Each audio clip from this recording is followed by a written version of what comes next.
நீங்கள் பார்த்துக் கொண்டிருப்பது உங்கள் விஜய்.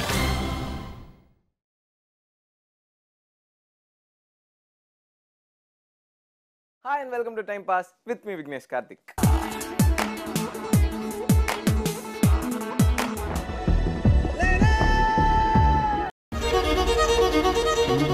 8 வருஷத்துக்கு முன்னாடி நடந்ததா சொல்கிறாங்க சார்.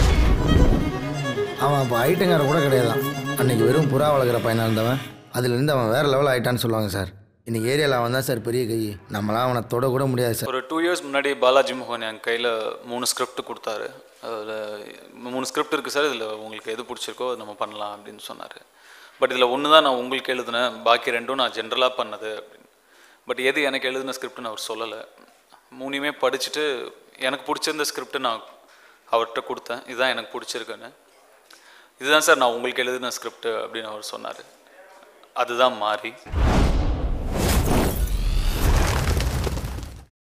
இந்த படம் ஒரு 1.5 வருஷம் முன்னாடி அவர் ஒரு ரைட் அப் கொடுத்து அதை பார்த்து ஓகே பண்ணார். அண்ட் அவருக்கே தெரியாது அந்த டைமில் இந்த ப்ரொஃபஷனலாகவும் சரி அண்ட் பர்சனலாகவும் கொஞ்சம் ஒரு லோவில் இருந்தேன் அந்த டைமில். அப்போ அவர் அந்த ஓகே சொன்னது தான் ஒரு பெரிய பூஸ்ட் எனக்கு. அண்ட் அப்போலேருந்து இன்னை வரைக்கும் I think nonstop it's been ஒரு ஒரு ஒரு ஒரு ரேஸ் மாதிரி இட்ஸ் பின் கோயிங். அண்ட் ஒரு positive push right through the project இருந்துக்கிட்டே இருக்குது. அண்ட் அதுக்கு தனுஷ் சார் தான் ஒரு பெரிய காரணம். 3ல் ஸ்டார்ட் ஆகி இன்னைக்கு எங்கள் டிஎன்ஏ காம்பினேஷனில் 3வது படம் 3 very very close to a ஹார்ட்டாக இருந்தது அந்த film. But due to certain reasons அது சரியாக போகாத மாதிரி ரொம்ப ஒரு கஷ்டத்தில் இருக்கும்போது விஐபி ஒரு பயங்கர பூஸ்டாக இருந்தது அன்எக்ஸ்பெக்டடாக. அதே மாதிரி இந்த மாதிரி இப்போது நீங்கள் கொடுத்துருக்குற ஜென்ரலாக எல்லாருமே கொடுத்துருக்குற ரெஸ்பான்ஸ், இந்த ட்ரெய்லர்ஸ் எல்லாத்துக்குமே இது வரைக்கும் இருக்கிற பஸ் பார்த்தா கண்டிப்பாக அந்த ஒரு விஐபிக்கு இருந்ததை விட கொஞ்சம் எக்ஸ்ட்ராவாகவே ஒரு எக்ஸ்பெக்டேஷன் இருக்குன்னு நம்புகிறோம். ஸோ ரொம்ப ரொம்ப ஹாப்பி. உண்மையிலே எனக்கு ஒரு சந்தோஷமான தருணம் இந்த படம். ஏன்னா இதுக்கு முன்னாடி எத்தனையோ படங்கள் தொலைக்காட்சியில் எத்தனையோ வருஷம் ஸ்ட்ரகிள் இருந்தால் கூட அந்த ஸ்ட்ரகிளெல்லாம் தாண்டி இதுக்கு முன்னாடி நிறைய படம் பண்ணால் கூட சின்ன சின்ன கேரக்டர் பண்ணியிருப்பேன். எனக்கு ஆல்ரெடி பாலாஜி மோகன் சாருடைய நல்ல ஒரு வாய்மொழி பேசும் படத்தில் அவரோட ஒர்க் பண்ணியிருக்கேன். ஸோ அதுக்கப்புறம் மிகப்பெரிய ரோல், அதுவும் தனுஷ் சார் கூட நடிக்கிறதுனா ஒரு மிகப்பெரிய பாக்கியமாக தான் நான் நினைக்கிறேன்.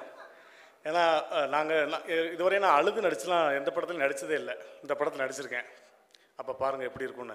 ரோபோ சார் எனக்கு எப்பயுமே ரோபோவோட டேலண்ட் கம்ப்ளீட்டாக இன்னும் வெளியே வரல அப்படிங்கிற ஒரு எண்ணம் இருந்துக்கிட்டே இருக்கும். அண்ட் இந்த படத்தில் I think I hope I given done justice to அவரோட டேலண்ட். இதுக்கப்புறம் அவருக்கு இந்த படம் அவருக்கும் பெருசாக இருக்கும், அவரும் இந்த படத்துக்கு ஒரு பெரிய பக்கபலம்.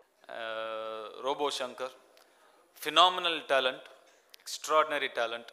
இந்த டேலண்ட் இவ்வளோ நாள் இந்த இடத்துக்கு ஏன் வரல எனக்கு தெரில. பட் இந்த படம் ஒரு பெரிய பிரேக்காக இருக்கும்னு நான் நம்புகிறேன், கடவுளையும் வேண்டிக்கிறேன்.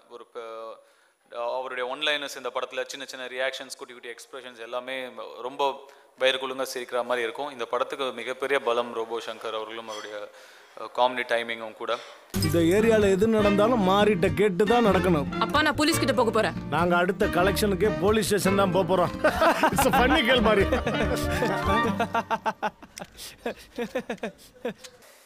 இந்த மாதிரி ஒரு சுச்சுவேஷனில் நான் இப்போன்னு நான் நினச்சி கூட பார்க்கல. 15 வருஷமாக ஒரு சிங்கராக இண்டஸ்ட்ரியில் இருக்கேன்.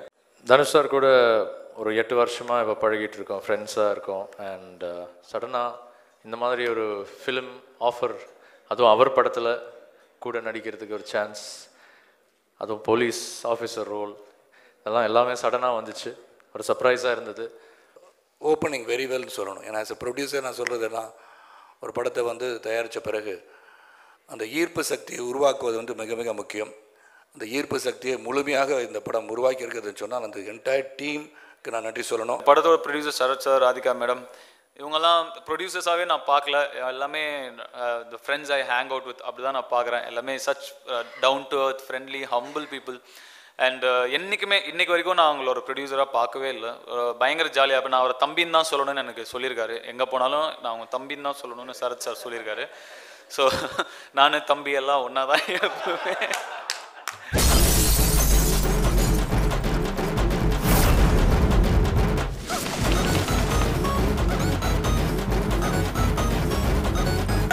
மொட்டை பைய சார், அவனுக்கு கோவம் வந்துச்சு, சுற்றி இருக்கவங்க தெரிச்சு ஓடுவான்.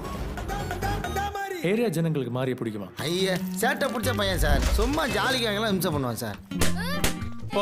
எப்படி ரொம்ப ஒரு ப்ரீஸியாக அந்த படம் முடிஞ்சிருச்சு. ஆரம்பிச்சதும் தெரியல, முடிச்சு அது மாறி ஸ்டைலில் சொல்லணும்னா பட்டுன்னு ஆரம்பிச்சு பட்டுன்னு முடிச்சிட்டோன்னு நினைக்கிறேன். ஸோ அவ்வளோ ஒரு என்ஜாய் பண்ணி இந்த படத்தை பண்ணோம். அண்டு அந்த என்ஜாய்மெண்ட் வந்து உங்களுக்கும் ஸ்க்ரீன்லேருந்து ட்ரான்ஸ்ஃபர் ஆகும் அப்படிங்கிறது வந்து எனக்கு ஒரு நம்பிக்கை. ஜென்ரலாக ஒரு டீம் வந்து ஒரு படத்தை என்ஜாய் பண்ணி பண்ணால் ஆடியன்ஸ்க்கும் அந்த என்ஜாய்மெண்ட் ட்ரான்ஸ்ஃபர் ஆகும்னு ஒரு நம்பிக்கை.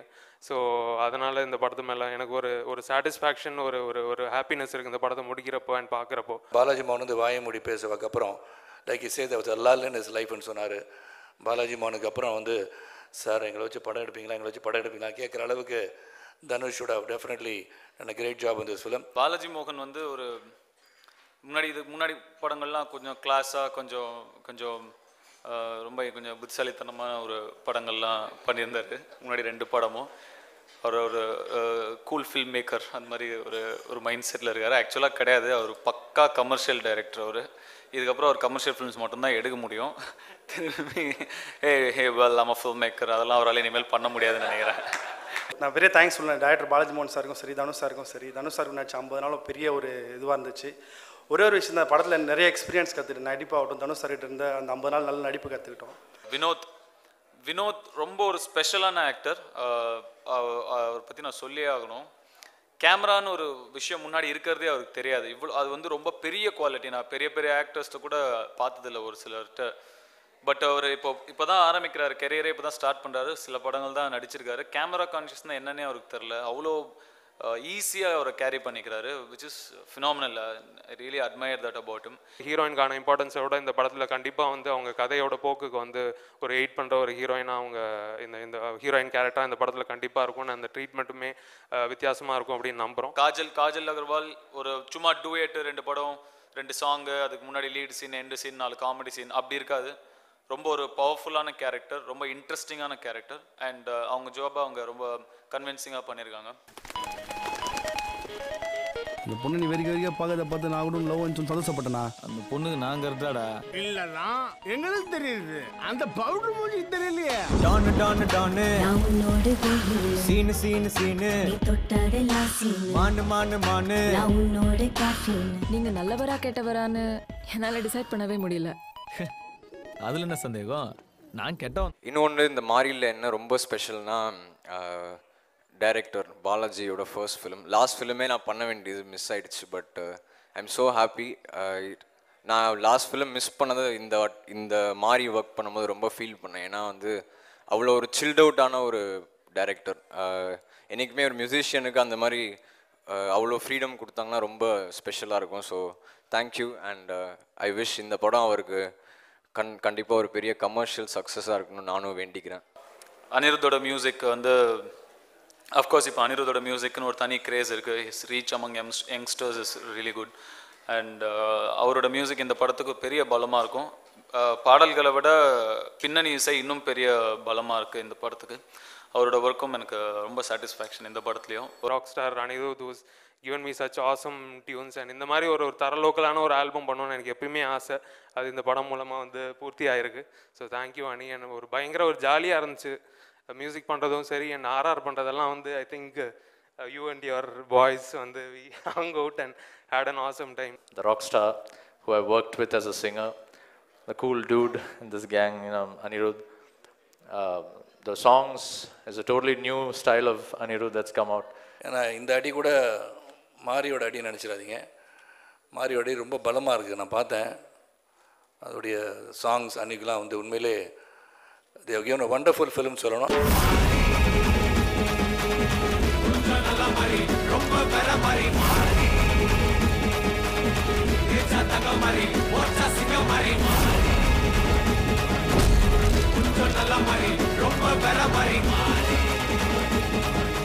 யார் இடத்துல வந்து யார் சீனை போடுறது செஞ்சிருவேன்.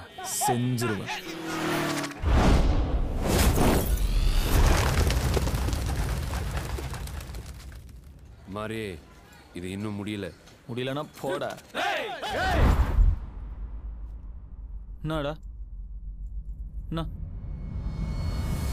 விஜய் யேசுதாஸ் சார், உங்களை சார் கிண்டலாக கூப்பிட்டு சீரியஸாகவே வந்துருச்சு. விஜய் யேசுதாஸும் வந்து எல்லாரும் கேட்டாங்க எப்படி கரெக்டாக இருக்குமா அது இது அப்படின்னு ஒரு டவுட் இருந்துச்சு. பட் ஐ திங்க் ட்ரெய்லர்லேயே வந்து ஒரு கன்வின்சிங் ஆயிடுச்சு. அண்ட் ஒரு ஃப்ரெஷ்ஷான காஸ்டிங் அதை பார்ப்பீங்க. விஜய் யேசுதாஸ் வந்து ஃபஸ்ட்டு பாலாஜி என்கிட்ட பாலாஜி தான் சஜஸ்ட் பண்ணார். விஜய் யேசுதாஸ் எனக்கு ரொம்ப க்ளோஸ் ஃப்ரெண்ட் ரியல் லைஃப்பில். ஒரு 8-9 இயர்ஸாக we are very thick friends. அப்போது ஒரு வாட்டி பாலாஜி வந்து என்கிட்ட சொன்னார், இது மாதிரி விஜய் யேசுதாஸ் இந்த கேரக்டர் காஸ்ட் பண்ணலாம் அப்படின்னா எனக்கு பயங்கர டவுட்டாக இருந்தது. நான் வேணாம் அப்படின்ட்டேன் உடனே. பாலாஜி சொன்ன இல்லை யோசிச்சு பாருங்க அப்படின்னா, இல்லை சார் எனக்கு என்ன டவுட்டாக இருக்குது, விஜய் யேசுதாஸ் வேணாம் ரொம்ப சாஃப்டாக இருக்காரு அப்படி தான் நான் சொன்னேன் ஃபஸ்ட்டு. அதுக்கப்புறம் பாலாஜி தான் ரொம்ப கன்வின்ஸ்டாக இருந்தார், கண்டிப்பாக அது ஒர்க் ஆகும்னு சொன்னார். இப்போ ஒரு டைரக்டரோட ஜட்ஜ்மெண்ட் என்னன்னு நான் அப்போ தான் தெரிஞ்சுக்கிட்டேன். படம் லாஸ்ட்டாக படம் முடிஞ்சு படம் பார்க்கும்போது கரெக்டாக ஒரு டெய்லர் மேடாக இருந்தது. அண்ட் ஒரு ஃபர்ஸ்ட் ஃபிலிம் ஒரு சிங்கர் வந்து பண்ணுறாரு அப்படிங்கிற மாதிரியே இல்லை, ரொம்ப கன்வின்சிங்காக பண்ணியிருக்காரு. நான் ஆக்சுவலி இந்த ரோலுக்கு செட் ஆக வேணான்னு அவர்கிட்ட கேட்டேன். அப்புறம் அவர் கொடுத்த confidence and even Dhanush sir கொடுத்த கான்ஃபிடென்ஸில் தான் இந்த மாதிரி ஒரு ரோல் உங்களுக்காக. ஒரு சாருக்கு இங்கே என்ன வேலை? ரவுடித்தனம் இருக்கிற இடத்துல தானே போலீஸ்க்கு வேலை.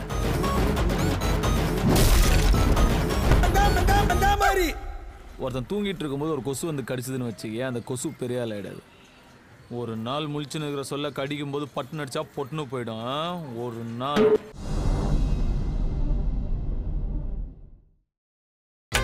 நீங்கள் பார்த்துக் கொண்டிருப்பது உங்கள் விஜய்.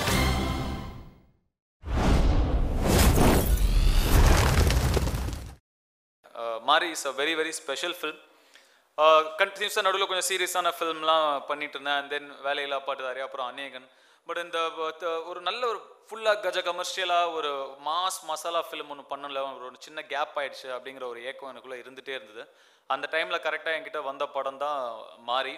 ஸோ மாரி எனக்கு கொடுத்ததுக்கு ஒன்ஸ் அகேன் டைரக்டர் பாலாஜி மோகனுக்கு நான் ரொம்ப ரொம்ப தேங்க்ஸ் சொல்லிக்கிறேன். Dhanush and is a wonderful actor. என்னை பொறுத்த வரைக்கும் I am proud to say that we have got a very wonderful performing star அப்படின்னு சொன்னால் அது தனுஷ் தான். எங்கே போனாலும் நான் சொல்ல தயாராக இருக்கேன்.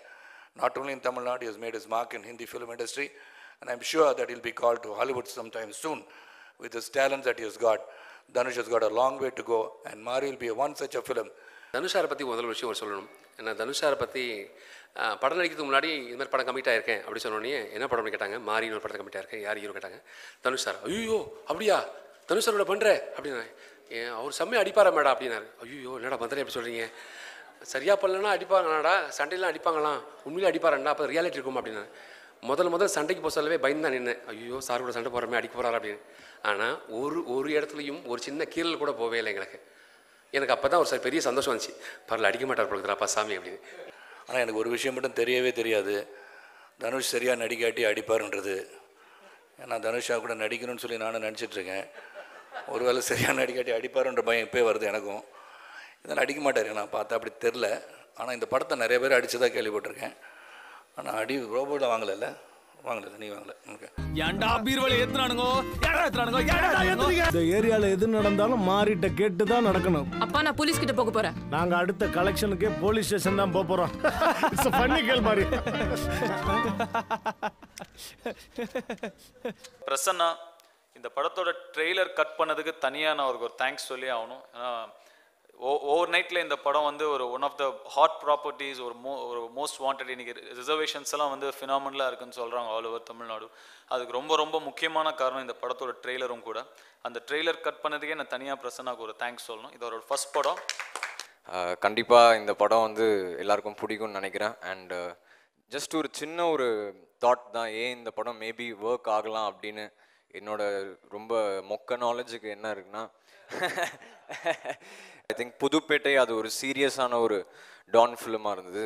பட் இந்த மாதிரி கண்டிப்பாக ஒரு ஃபன் ரைடாக இருக்கும்னு ஒரு பெரிய நம்பிக்கையோடு எல்லாருமே இருக்கும். மாறி இது இன்னும் முடியலன்னா போடா. என்னடா என்ன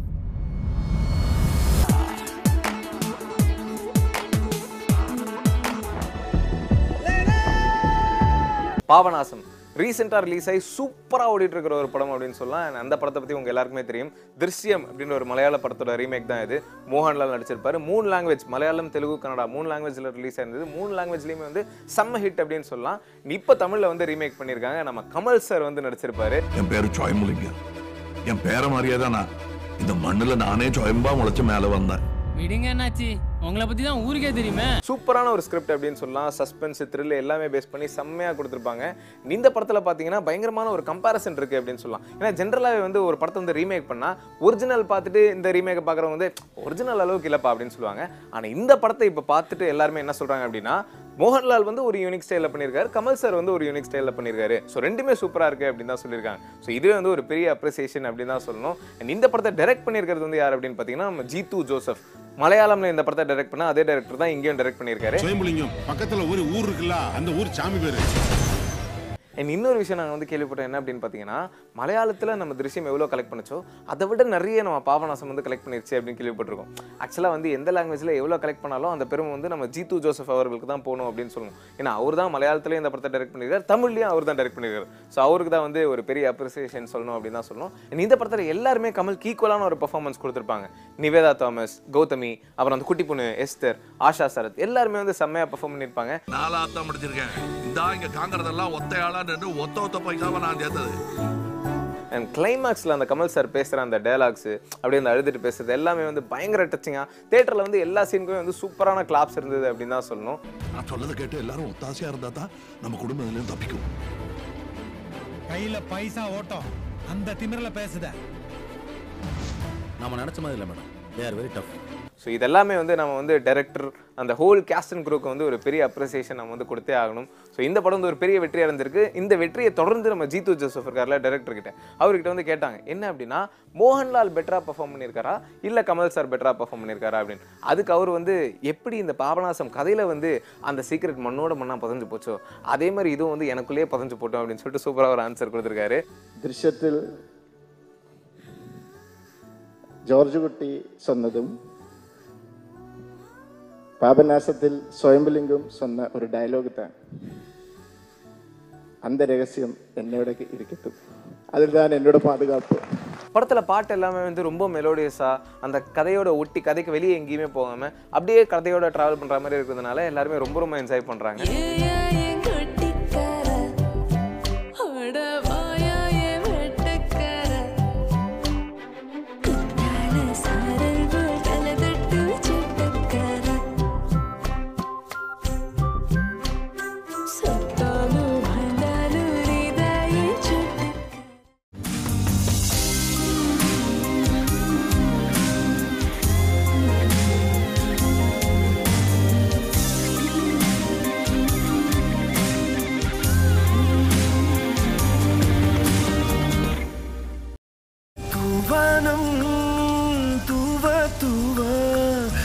துளிகளில் உன்னை கண்டேன், என் மேலே ஈரமாக உயிர் கரைவதை நானே கண்டேன்.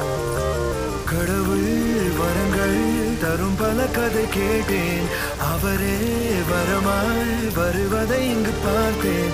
வேறு என்ன வேணும் வாழ்வில்?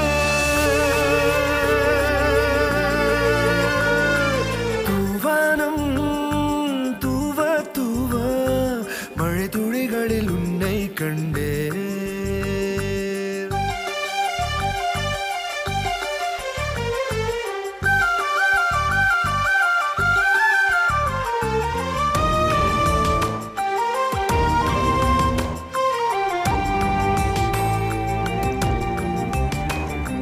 குயிலென மனம் கூவும், மயிலென தரைத்தாவும், என்னோடு நீ நிற்கும் வேளையில் புழுதியும் பளிங்காகும், புழுக்களும் புனுகாகும்.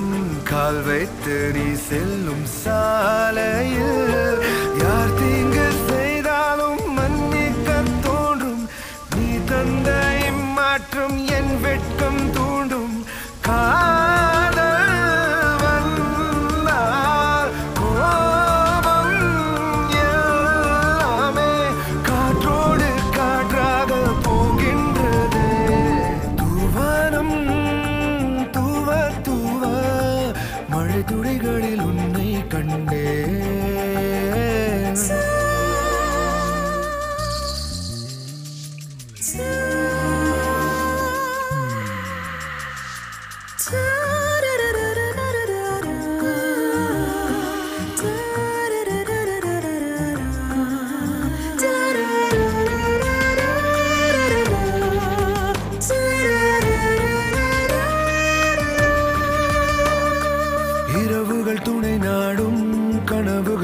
போடும் நீ இல்லை என்றால் நான் காகிதம் விரல்களில் விரல் கோக்க உதட்டினை உவப்பாக்க நீ வந்தால் நான் வண்ண ஓவியம் நெஞ்சுக்குள் பொல்லாத ஆறேழு வீணை ரீங்காரம் தான் செய்து கொள்கின்ற ஆணை நீதான் கை தூக்க வேண்டும் என் கண்ணே கை நீட்டு தாளாட்டு கண் மூடுவே.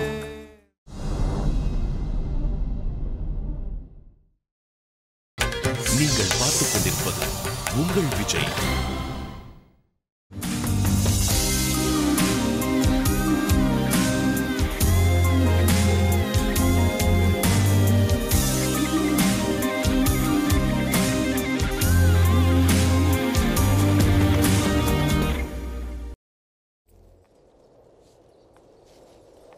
நீ சொன்ன வார்த்தை என்னது நீங்காமல் காதில் நிற்குது ரீங்காரம் செய்தே சொக்குது ஏனடி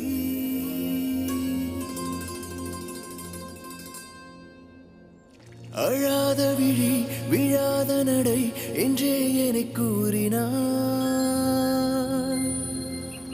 தொடாத விரல் துழாவும் குரல் கொண்டே என்னை திருடினான் தொலை தூரம் நீ போகிறாய் சிறு புள்ளியாய் ஆகிறாய் இருந்தாலும் என் நெஞ்சிலே நீ வந்து நின்றாய் நீங்காமலே